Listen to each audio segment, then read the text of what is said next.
Hello, I'm Leisa Holland-Nelson, Bowman Lombardi. All those names. I almost forgot who I was for a moment because I've been so many people lately. But what I really am is the co-host of Culture Club HTX. Your best job.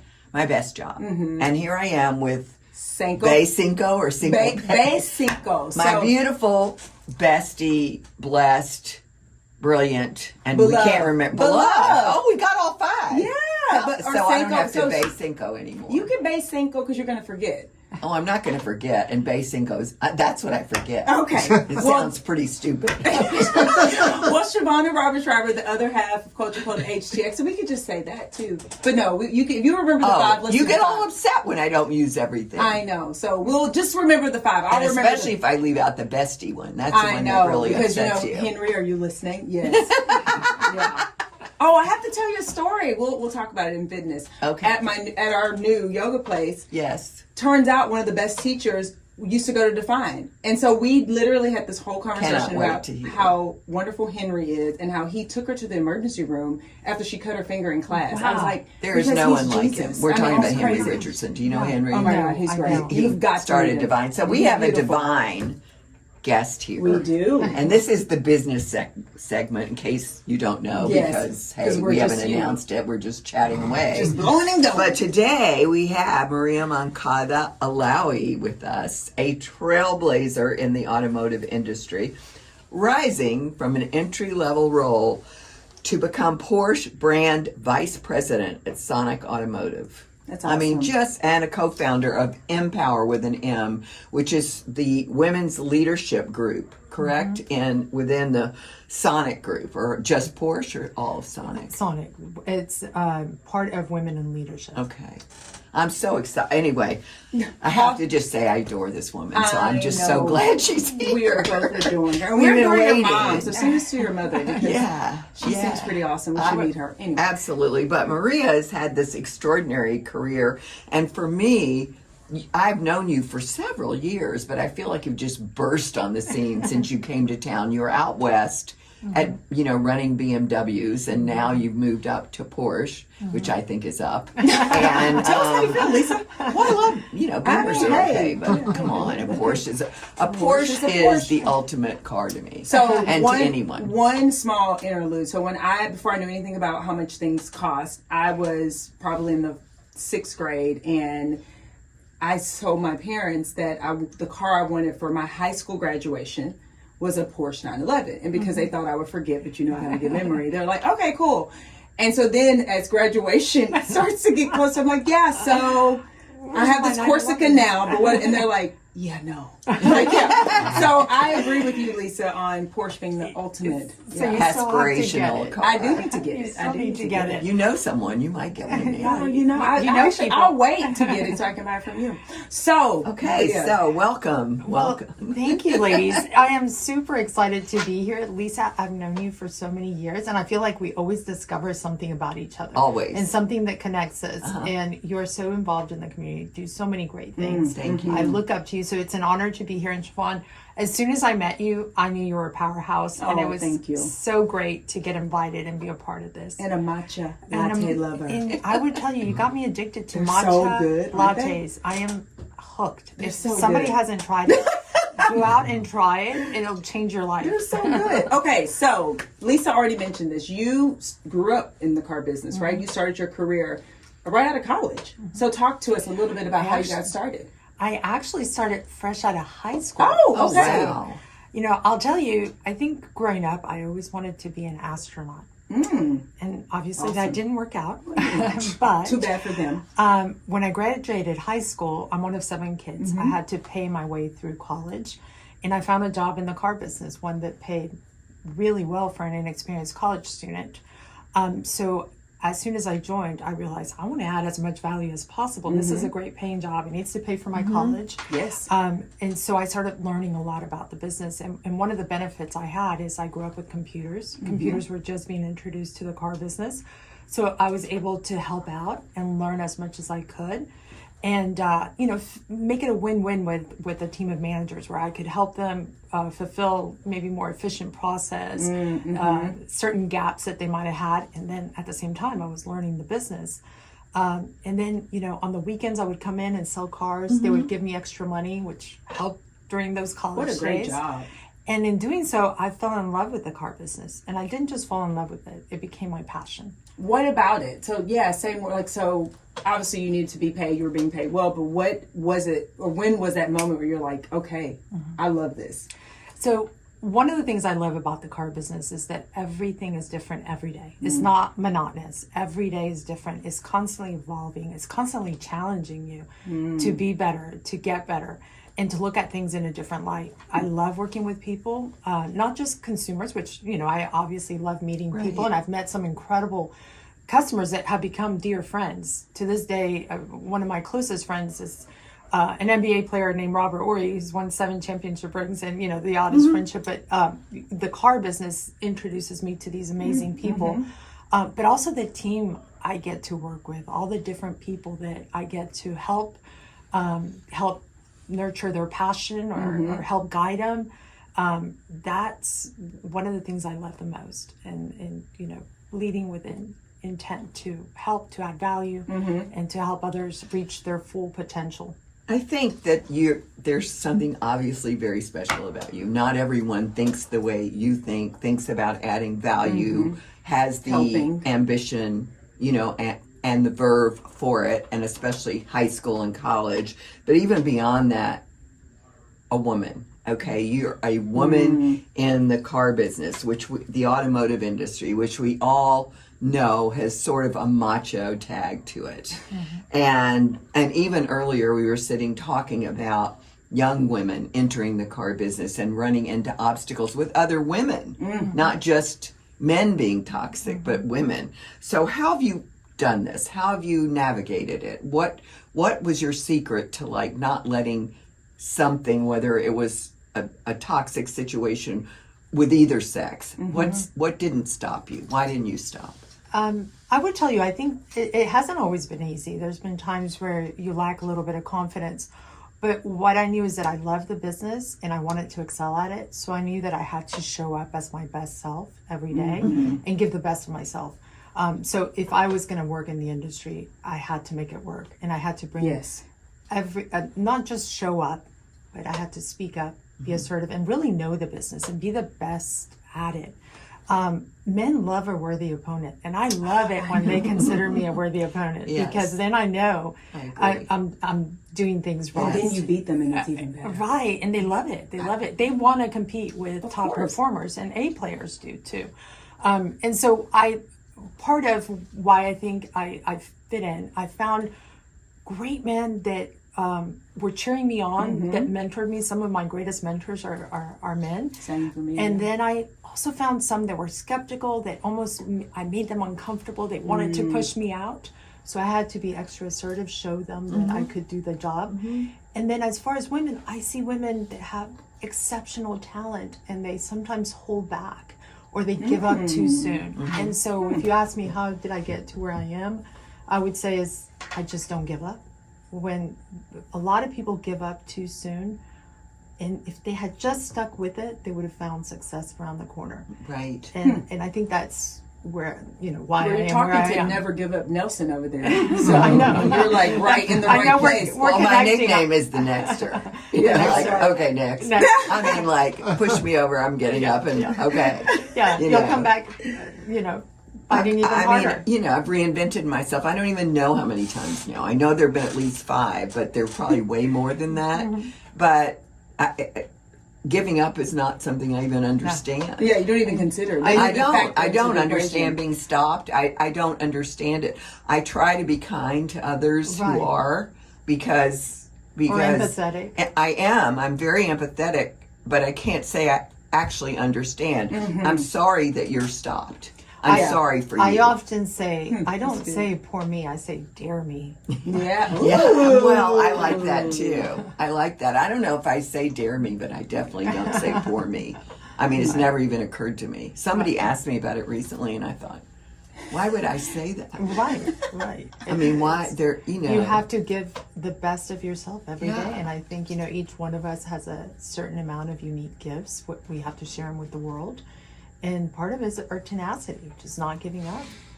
Well, Can we talk about Empower on that? yes. In that vein, Empower. So that's all about. Well, first of all, it's Maria Power. I mean, I don't care what else it was. It's Maria Power now. I actually started with another colleague, Maria and Mariana. Oh, perfect. We were part of a fellowship called Shakti Leadership in San Diego University. And Shakti is an Indian word for the female energy from within. Oh, of And course. so the fellowship taught us to look at things a little bit different. There's a female energy that you can bring into business that today the younger generations joining the workforce are craving for some of those things. right. Sure. Things like collaboration, empathy, things that for a long time Communication. Women tend to be better communicators, generally speaking. generally. Yeah. And I would tell you, so industries, we're seeing a shift in that, that fellowship taught me to see things a little bit different. And a lot of things that came innate to me when I was leading and growing up in the business were things that like collaboration. I really enjoy meeting with a team, sharing ideas and building something.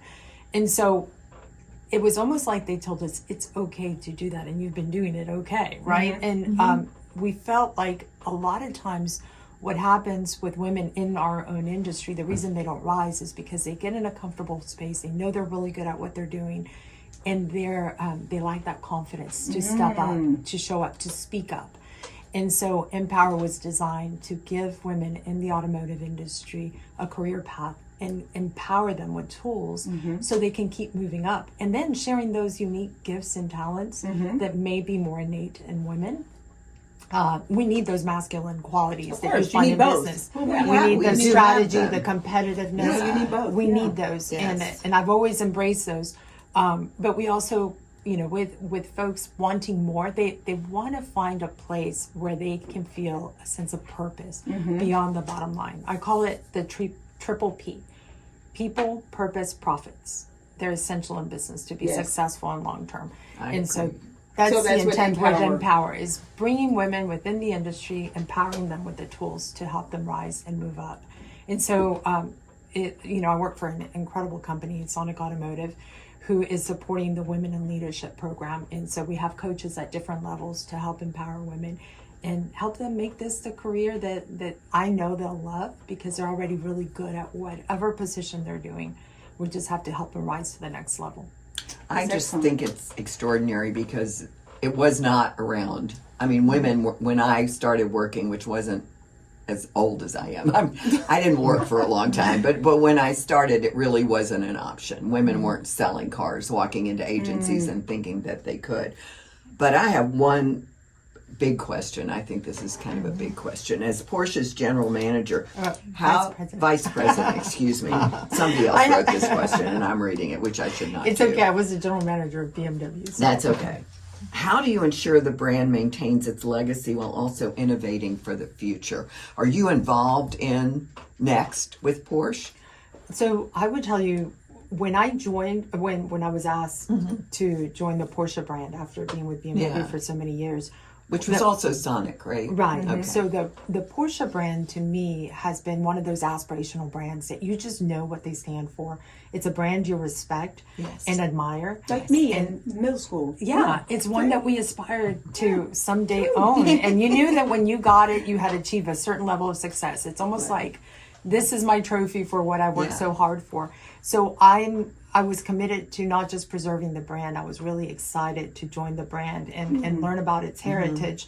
But I also know that today, we're actually selling, for the first time ever, 5 different generations are coming to market. So you have the baby boomers, the Gen Xers. So with that in mind, you have to meet your customers where they're at and take them where they want to go, which means people want one-to-one interactions. Yes. Women is a big portion of our consumers. They're half of our population. So we have to invite those. I don't see a lot of Cayennes with men driving them.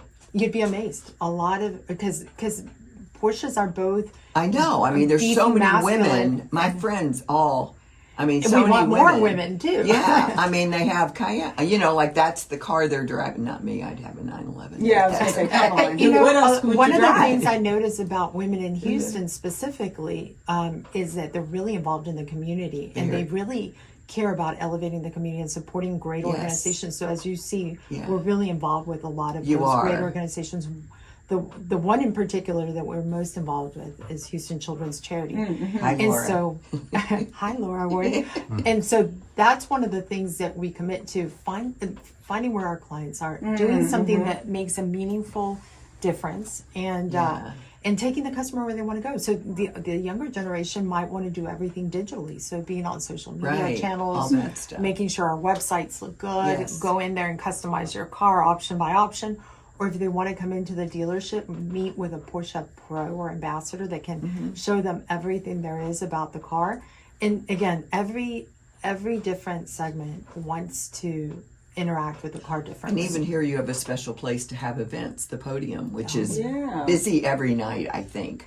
So how can people find out more about the podium? Because you can go there even if you're not coming to buy a car, and then more about your particular dealership. So I'll tell you a little story about the podium. So the podium used to be, Porsche River Oaks was built where there used to be a lumber yard. The Stallman family owned it for many generations, and it had been passed down from generation to generation. So when we bought the land, we kept the barn that they had, and we used the lumber from the lumber yard and built what we call the podium. Awesome. So it's a place where you can have coffee in the morning, gourmet coffee. We have baristas. At night we have a great bar. You can have, I mean, the liquor you can find there, I'm told you can't find anywhere else. And it's a beautiful venue with the Porsche theme. So a lot of people that are passionate about Porsche or cars, they go in there and It's a great location too. Like seriously easy in and out. Right. And so a lot of people just go and hang out and kind of get enthralled in the Porsche environment. But what we found is a lot of people wanted to rent it out for special events like birthday parties, a lot of, 40th, 50th, 60th birthday parties for guys and girls. And then we're also using it to make an impact in the community. So as you know, Leisa, yesterday we had Salvation Army. I know. And we helped bring awareness to a great organization. We've hosted the underwriters party for Houston Children's Charity. I was at both of them. Yes. I'm hanging March out. of Dimes. You're hanging So out you'll with see us. Lisa if you go to the podium. Yeah, She'll probably be there. She'll probably be there making an impact and Yeah. a I hope positive so. difference. That's all I want to do. So is what's make a your difference. website? Sonic, what's the Sonic So Automotive? I would encourage you to go Porsche River Oaks or River Oaks. Porsche West Houston are Okay. the two stores here in Houston. Got it. And then the podium has its own website if you're curious about booking an event or what our hours are.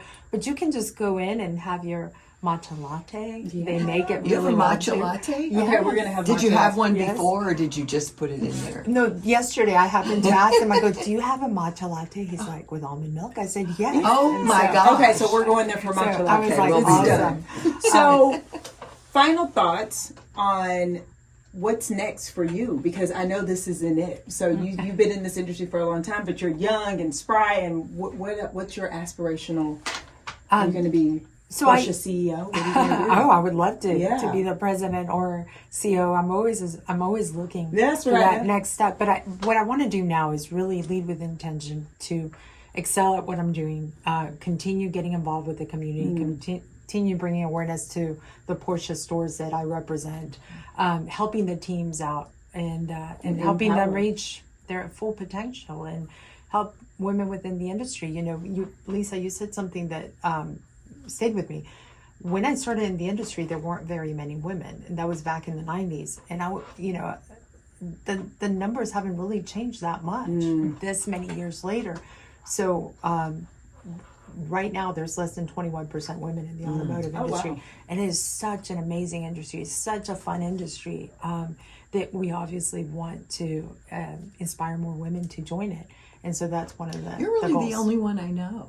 Well, I'm really there's serious. There's a few of us. Yeah, but I mean, I have a few friends who are automobile dealers, and they aren't women. So, well, on our Super Bowl Sunday, you're welcome, because you've been a fantastic guest on this very special Sunday. So thank you so much. So again, Porsche River Oaks or Porsche West Houston. Yes. Or the podium. Or the Or podium. matcha latte. for mocktail Or whatever. or whatever adult drink you Or like whatever to have. cocktail or motto you would like to have. Thank you so much. This has been Shavonnah. wonderful. Thank you, Yes, Lisa. thank No, you. and it's an honor. Thank you so Oh, much for gosh. inviting me. Thank you. Thank you for coming. And with that, We'll be back. bye. Yay!